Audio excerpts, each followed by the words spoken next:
नमस्कार, मी माझ्या छोट्याशा व्हिडिओमध्ये तुमचं स्वागत करते. आज मी तुम्हाला ग्रामसभेविषयी थोडीशी माहिती सांगते. ग्रामसभा हा ग्रामीण भागातील विकासाचा महत्त्वाचा टप्पा आहे. ग्रामसभेमध्ये आपल्या गावच्या विकासाच्या विविध योजनांची माहिती दिली जाते. भरपूर अशा व्यवस्था आहेत याच्यामध्ये सहभाग घेतला पाहिजे. तुम्ही ज्यावेळेस ग्रामपंचायतमध्ये सहभाग त्यासाठी वेळोवेळी ग्रामसभा घेतल्या जातात. यामध्ये महिला सभांचाही समावेश होतो. यामध्ये विविध विभागाचे कर्मचारी येऊन आपल्याला त्यांच्या योजनांची माहिती देतात.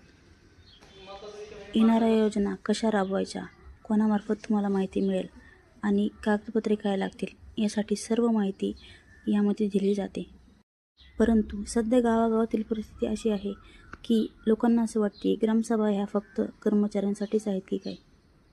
ग्रामसभा ह्या नागरिकांच्या हितासाठी आणि त्यांना वेळोवेळी योजनांची माहिती मिळावी यासाठी स्त्री पुरुष 18 वर्षावरील मतदार यांचा स्वराज्य संस्थेत सहभाग वाढावा यासाठी ग्रामसभा आयोजित केल्या जातात, जेणेकरून भावी पिढीला आपले गाव मूलभूत गरजा संपन्न वाटले पाहिजे आणि त्यांना अधिकाधिक विकास करण्यासाठी प्रोत्साहन मिळाले पाहिजे. याकरता सर्व महिला मतदार बंधू भगिनी यांनी ग्रामसभेला उपस्थित राहून आपले मत नोंदवणे गरजेचे आहे.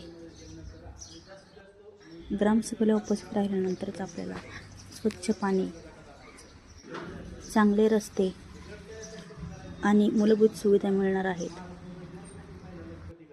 आपल्या पुढील पिढीला चांगल्या व्यवस्था मिळण्यासाठी आपण आज ग्रामसभेला उपस्थित राहणे गरजेचे आहे.